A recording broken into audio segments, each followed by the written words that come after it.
Hey there, friends. But I wanted to make a video that would be an overview of the new nature program and kind of highlight some of the differences between the new one and the old one, just in case people are like, what? There's a new one? Like, what have you done? Okay. All right, so here is the new cover of the program. And you'll notice right off inside that it looks very different because I've grown graphically since I released those last programs. And so we've got a nice little table of contents here. And I chose a color inside that while it does have color in it, if you wanted to choose this, print this in black and white, it would be okay. Like, you're not going to ruin the program by doing it in black and white. So let's get in here. Of course, is it open and go? So just like all of my programs, you're not going to sit down and just open it up on day one with your student sitting right there and not have prepped at all. It is important to me that all gentle classical programs are a philosophy. They are the Charlotte Mason philosophy with, I think, classical is almost the exact same if you look back at like classical a long time ago, before classical conversations. There's a huge amount of overlap. So it's both gentle classical, it's both Charlotte Mason and classical. And so is it open and go? No, because you have to probably learn a few things about the philosophy in order to implement it with any kind of confidence. Is it worth it? Yes. So no overwhelm zone. So this program is a menu like all of my programs. It is not legalistic.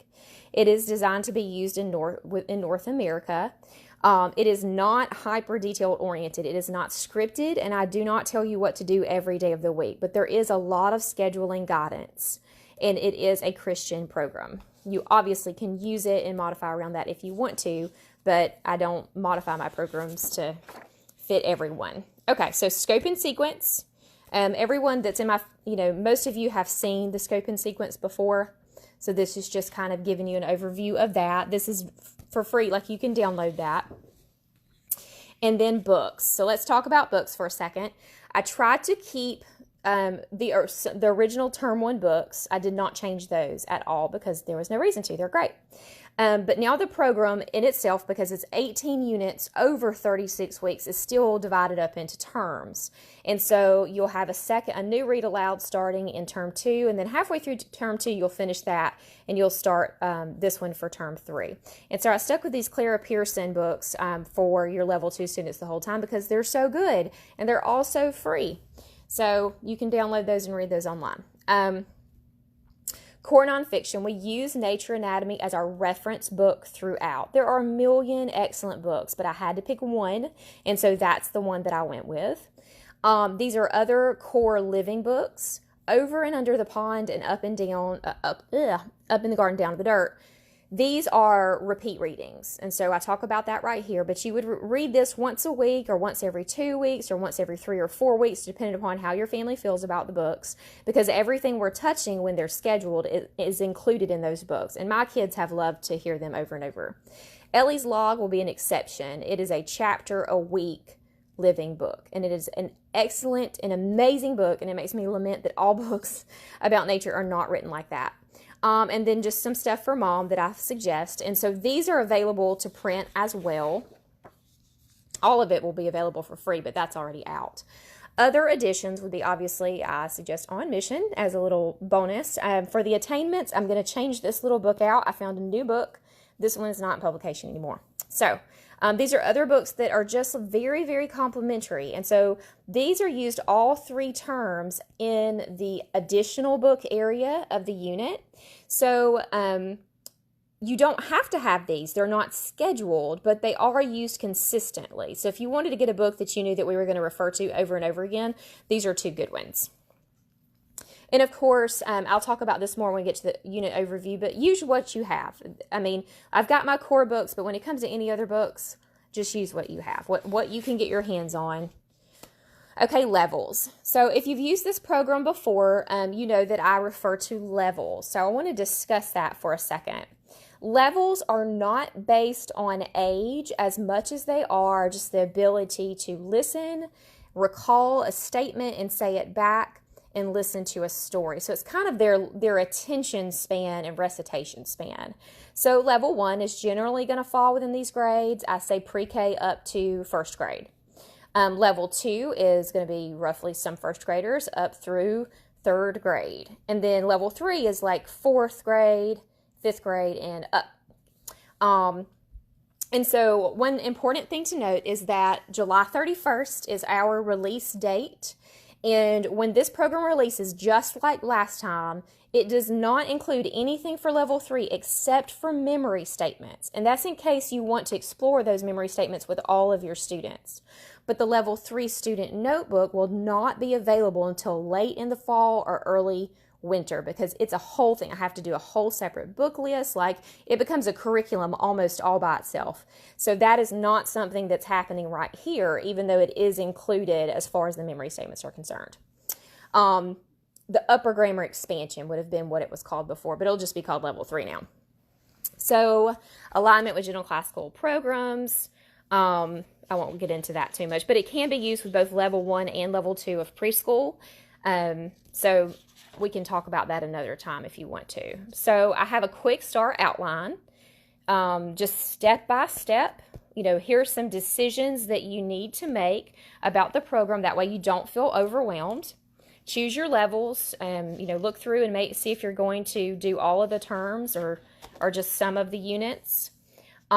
Here's information about the bundle. Here's what to do with the items in the bundle, even though the bundle will also have its own overview of what you can use. And then how to build your memory statement board as well. So supplies, orientation, considerations, what ours looks like.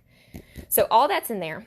Then we go through the morning basket. So if you use preschool 2, you're going to see that this is the same thing from preschool 2 because they're meant to be used together. And so over half of this stuff down here for your morning basket is from preschool 2. So if you're not using preschool 2 or you're doing something different, you would maybe just do the term read aloud and the poetry recitation from nature, and that would be it. Okay, now I do present you with 2 schedule options. Just a 2-day, 1-week schedule, which I don't honestly recommend, or the 4-day, 2-week schedule. So if you're going to only use 1 or 2 pieces of the program, then sure, you can absolutely do this, but you will be done with it in 18 weeks if you do that. This is more feasible for me personally in our home, especially using it beside preschool 2. So we take 4 days over 2 weeks to cover all of the content in each unit. And it gives you suggestions. You do not have to follow this, but this is just to give you ideas about how we break it down. And I don't even do things consistently from like unit to unit. Like I'll jump around and we'll do things in different orders, but this gives you an idea of like what you would need to accomplish over those 4 days if you want to do all of the program. I did not specifically schedule the student notebook in here right now. I am going to go back and do that because I still have to make edits in this. So the attainments. Charlotte Mason has a list of formidable attainments for a child of 6. And so these would be seen not as a preparatory program, but more of her actual kindergarten program. And this is her list of attainments, just in brief. But what we do is we go through each of the attainments, talk about how this program helps you to achieve those attainments with your child. And then we have Miss Mason's own words about that particular skill or activity over here to the side. So there's a lot of tips in here, a lot of suggestions. This is just meant to be like philosophical knowledge and encouragement for you. That way you don't necessarily have to read her guide to be able to use the program. You can still just open this up and read through it and get a really good idea of how we are going to be accomplishing those things. I give examples for different activities, like script examples of how we would discuss different things. Picture painting and memory games, those are Charlotte Mason things, and so we talk about that, and I give examples of how to do that and different games to play. More attainment. So she has a lot of attainments, and we cover the vast majority of them in nature, but the rest of them are actually covered in preschool too. So let me keep going. Okay. nature diaries and sightseeing. I also tell you how we do nature study. And so this is just an example of kind of like an ideal day of what we would accomplish, what's important to me. So again, take that with a grain of salt. Okay, so now we get into the units. Like all of my teacher's guides, this teacher's guide is also free and will continue to be free. And so can you use this program without purchasing the bundle and the printable materials? You absolutely can. That's very important to me as like a ministry decision for my blog, is that anybody in the world, as long as they want to download this and use it, they can use it. But of course, I created the bundles of material and the supplemental material just to make it easier to do. So let's look at one unit. Let's look at Unit 1. So I like to always start out with some type of quote from Miss Mason. And on the second page, I give you all the information that you might need. This lets you know that we're going to be covering 3 term projects, which I mentioned in the earlier part of the guide as well. And that if you're starting the program in the winter time, that you're not going to want to start with the butterflies that are scheduled for term 1. So simply swap it out. You can always do the ant farm or the terrarium for the first unit if you don't start in the fall. Okay, so this is what a unit overview looks like now. So it's a big change if you use the last one. I feel like it's less confusing, I hope. So over here we have level 1 and level 2 and level 3 memory statements. Now, something to know about these different level memory statements is the topic shifts. So they're longer and more in depth the higher the level, but sometimes the topic shifts as well. And that makes this program even more versatile, because if you're doing this with multiple children in elementary school, your 6th grader does not have to be studying the same topic as your pre-K student. And so for my boys already, even, they know these first 2 levels. They know those memory statements already, because we've done this for this will be our 3rd year coming up this next year. So instead of them memorizing these again, we'll actually be memorizing this one. Amphibians breathe and absorb water through their skin. So they know what amphibians are, like what kind of animals they are. So now we're going to talk about what makes an amphibian an amphibian. They're still going to use the level 1 student notebook, because that's the only thing that makes sense. But when we're talking and reading and discussing, we'll talk more about this statement than we are about these, because we've done them before. So if you've gone through it at one level already and you're like, well, I just want the new units, I just encourage you to consider focusing on a different level. Even if they can't remember the whole memory statement, that can guide your activities that you choose to do or the books that you choose to read. So the next thing is foreign language. I include Spanish and French in this program. We are just doing nouns, and I cover the topic of foreign language at the beginning of the guide, so you definitely want to read that. But you'll see the books you need. You need it Over and Under the Pond and Nature Anatomy, and these are the pages that coincide.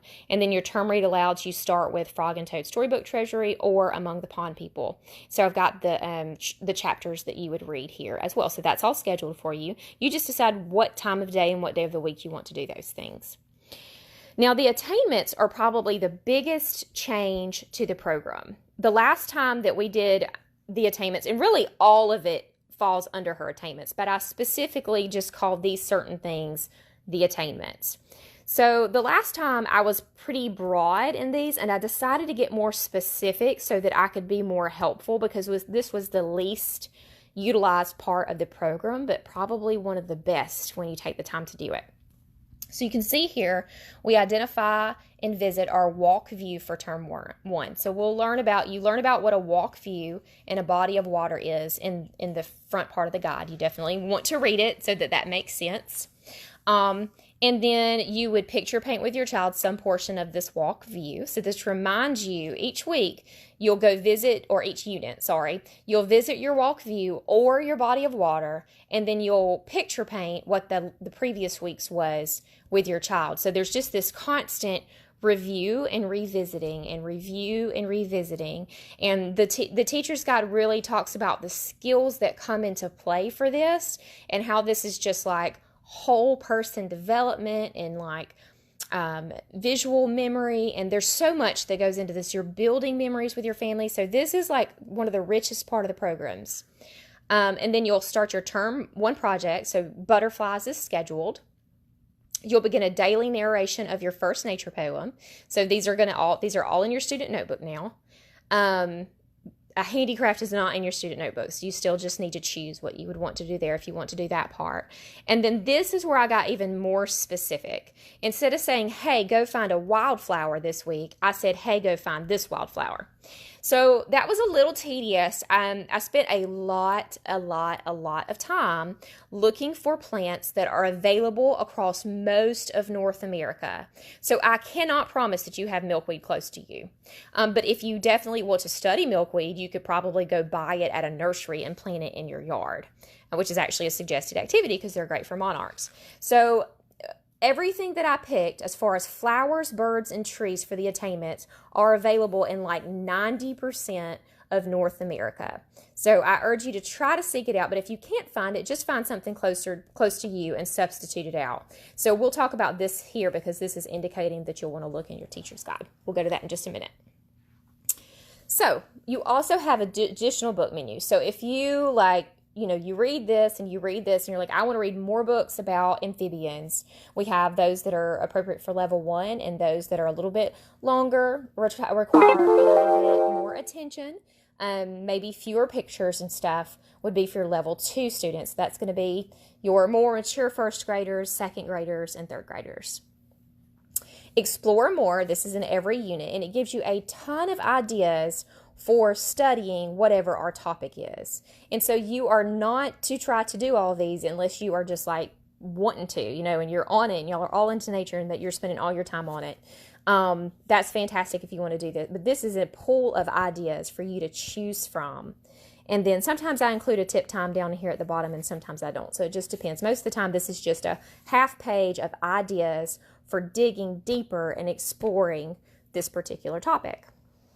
So over the course of a week, you would be reading your term read aloud each morning, reciting your memory statement, reciting your poem, which we'll get to that in a second, practicing your foreign language terms, hopefully practicing these as you practice this and discuss, reading a couple of books, going on a nature walk, going to look for your attainment thing, doing a handicraft, and working on your term project. That's a lot of stuff. You can do it over 2 weeks, or you can pick and choose the portions that are most important to you. You don't have to do all of those, but that's what a normal unit would include. Now, so this is the guide that, again, is just a free download once it's available. So a couple of things that come in the bundle are memory statement cards, which I didn't bring any in here, but almost everybody knows what I'm saying when I'm talking about a memory statement card, and French and Spanish flashcards. Those are the same. There'll be more of them because we have new memory statements. Some of the old memory statements have been slightly adjusted, but you'll get level 1, 2, and 3 memory statements in this initial bundle that's going to release on July 31st. You'll also get all of the French and Spanish that goes all the way through the 18 units. So each unit has 3 French and 3 Spanish, and you can choose which one you want to do, or you can change it out for a different foreign language, but those flashcards are included in the digital bundle. The other thing that you'll get is a Student 1 notebook. Student 1 notebook. I've already talked too much. Student notebook. So there will be a level 1 and a level 2 that is available July 31st. And these will be available for print. So I'm not going to offer a print option for the memory statement cards or the French and Spanish flashcards. Because as you know, like, you're going to be choosing the level of memory statements and you're going to be choosing French or Spanish. So offering those as a print product would get absolutely insane for me on the fulfillment side. But what I can offer you in print is the student notebooks. So you will be able to buy these printed and spiral bound, and the teacher's guide as well will be available printed and spiral bound like this one. And then this is the Nature Collection notebook, which will not be available printed and spiral bound, maybe in the future. But we'll talk about that in a second. Okay, so student notebook. So your student notebook is built to coincide with each of the units. So I came up with this idea. This is Amaria and this is Zeke, and they are the guides through the student notebook. So Amaria is kind of like your nature know-it-all, and she teaches Zeke a lot of things, but you'll just find them throughout, giving your kids encouragement, telling them interesting facts and challenging them to think about things. And so it's just a fun way to engage your kids in the program. So your actual student notebook will be different. I have moved her over here and I have shifted this up. So this is an older printed copy. So every unit starts out with a nature nugget. A nature nugget is from an old nature book, 1885 is what this one is from. And this is for your level 1 students to listen to you read, or for your level 2 students and level 3 students to read themselves. So I'll mention a couple of things here that are of significance. These are excerpts from books. They're like super old. They don't have copyright on them.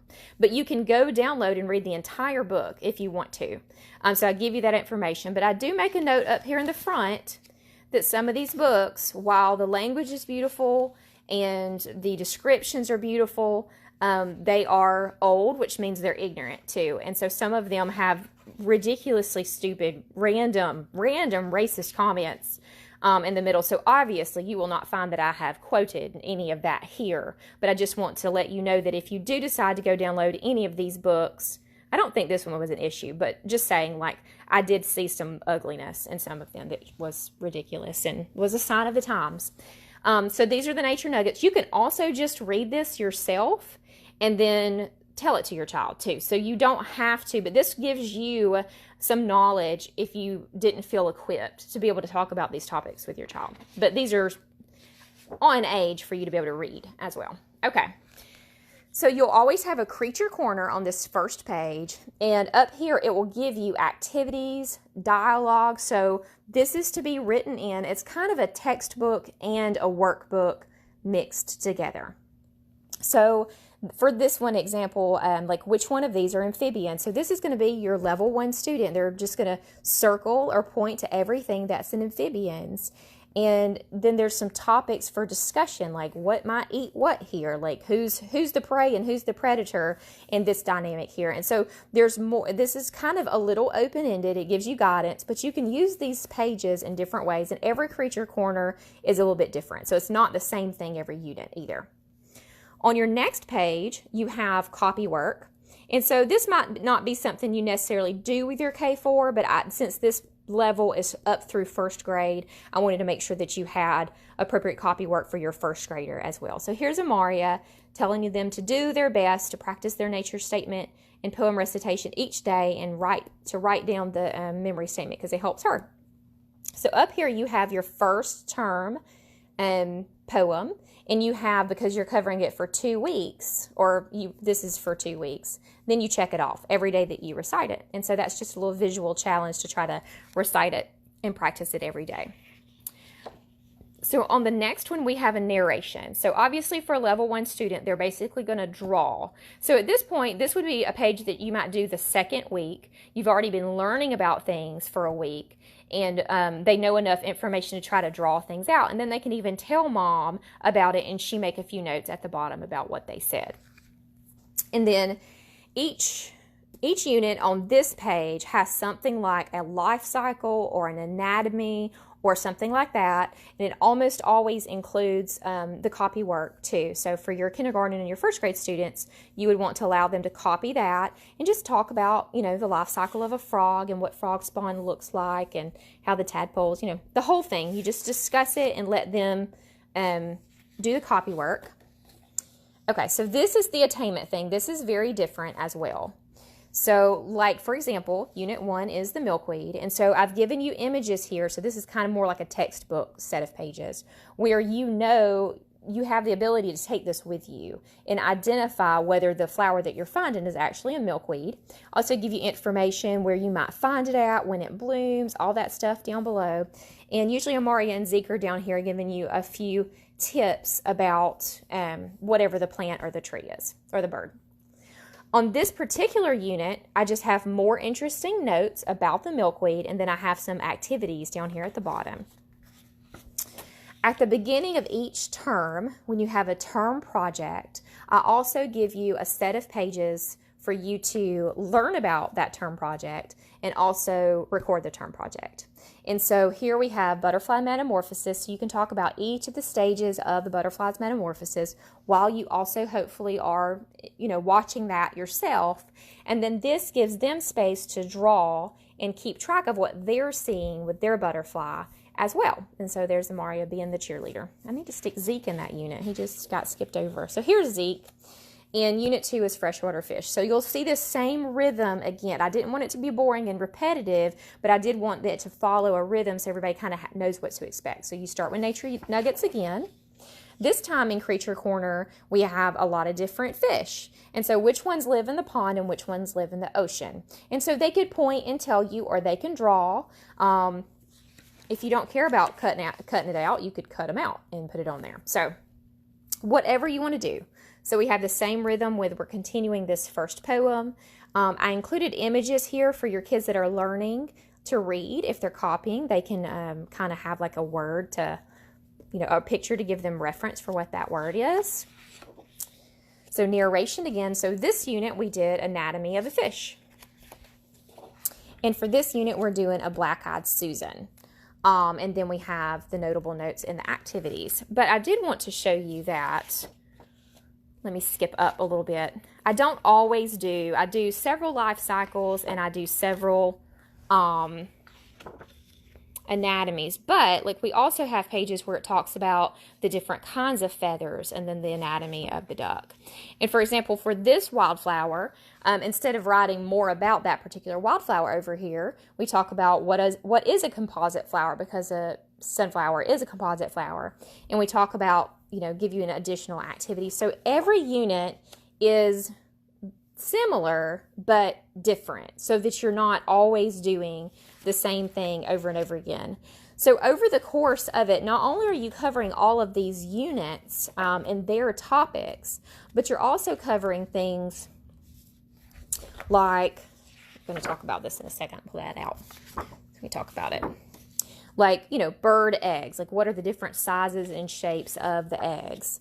And, I need that right there. And, this is a fun little interactive activity.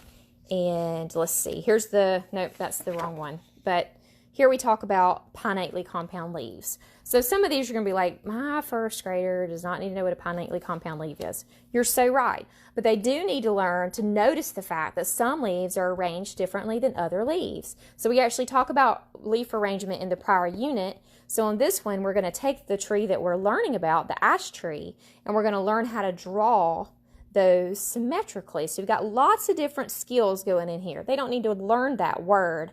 They just need to kind of notice that this leaf looks different than the oak leaf that we did, 2 units ago. So that's that. That's the unit, the student notebook. Not quite in a nutshell, but pretty close. And then the nature collection notebook is something that I've had out for a really long time, and I built it to use with nature. But I am giving it a little bit of a revamp, and I wanted to show you guys, like, this is an example. This is my daughter's. Like, she only used it a few times. My boys we've been better about doing it than with my big girls, but she did it one time. So we just press and paste. We like to use box tape. It works really, really well. Write the name, where we found it. She did this a couple years ago. And then we also really enjoy to paint on watercolor paper. So first of all, we put this on cardstock, but it still really won't tolerate watercolor. So we do a nice thick watercolor paper. But the other aspect is that if she messes up, she doesn't want to mess up in her book. And she struggles with like perfectionism anyway. So we do it on paper. She messed it up 3 times before she was happy with it. And then she finally was like, okay, I want that put in there. And so doing it on a separate piece of paper and taping it in really kind of helps you avoid that. And then because she was like in 6th grade at the time, we did this additional worksheet that's in the appendix of the book. And then she also did that as well. Something that is happening that is new is that right now this covers 6 trees, 6 wildflowers, and then it had 6 other discoveries. And so I'm trading out the other discoveries, and I'm putting in the bird worksheet that I made. because you'll have like, it'll look like, like this, where they can still have the space to draw the bird, but instead of having like this area here, it's going to have this. And so these are two different levels. And so your child that is reading and is good with adjectives and words and stuff, they could just circle the ones that fit as you describe its beaks and its beak, its legs, its nest, materials in its nest, what it eats, how it travels, its primary feather color, all that stuff. You can get super detailed. This is a little bit more laid back and works more like a checklist. Like your K4 student can be like, this is a small bird, you know, and you can talk about, like, if they say if it's a blue bird and they say it's large, you know, you could talk about, like, do you remember the flamingo at the zoo? That's a large bird. And then, you know, they can circle what are the feather colors and what are the leg shapes and colors. So they don't have to be able to use the words to be able to identify it. So that will be in the new Nature Collection notebook as well. And I'm just going to clean up some other things in the appendix that were color that just took up a ton of ink that aren't really necessary. So I hope that helps answer any of your questions about what is in the new program and what products are being changed and what's staying and how things look and how to use them and all that stuff. So if you see this after the fact and you want to comment a few questions, feel free to. I would be happy to answer them, because just onto my blog too is a helpful video, because I know for preschool too, the videos were just way more helpful sometimes than having to read everything. So just hearing me like talk through the intentions behind everything sometimes helps you to be like, well, that's important to me, so I want to use that part, or, well, you know, I don't really need that, so I'm not going to do that. It just helps you to have that big picture before you get all the stuff. So I hope this will be helpful, and let me know if you have any questions. Thank you for joining me.